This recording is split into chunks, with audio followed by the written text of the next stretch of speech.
On te dit que tu attires ce que tu vibres, mais méditer pendant des heures, te faire des soins énergétiques ne changera rien si 90% de ton temps tu le passes à nourrir l'inverse.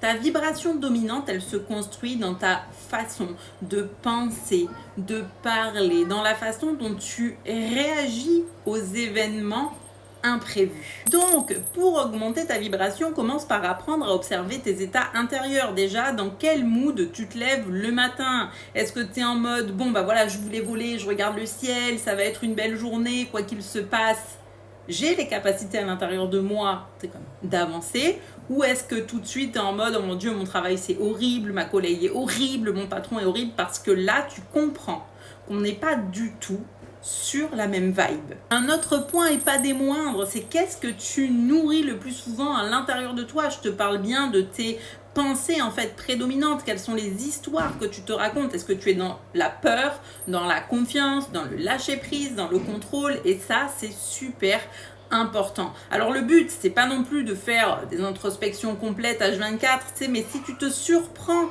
à justement avoir une pensée qui est pas cool, tu peux toujours la choper et te dire oui, mais c'est pas ça que j'ai envie de nourrir. Et soit tu laisses passer, soit tu la transformes. Lorsque tu apprends à reconnaître tes états intérieurs, ça ne veut pas dire que tu vas être positive H24, mais ça veut dire que tu es capable déjà de t'accueillir dans l'état que tu es à l'instant T, sans te juger, sans te jeter la pierre. C'est de regarder comment tu te parles.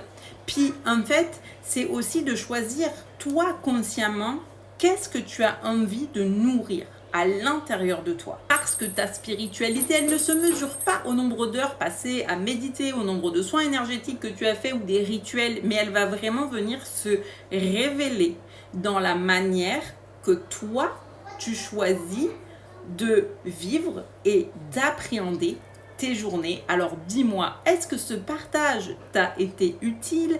Est-ce que ça t'a plu? Et surtout, partage-le autour de toi.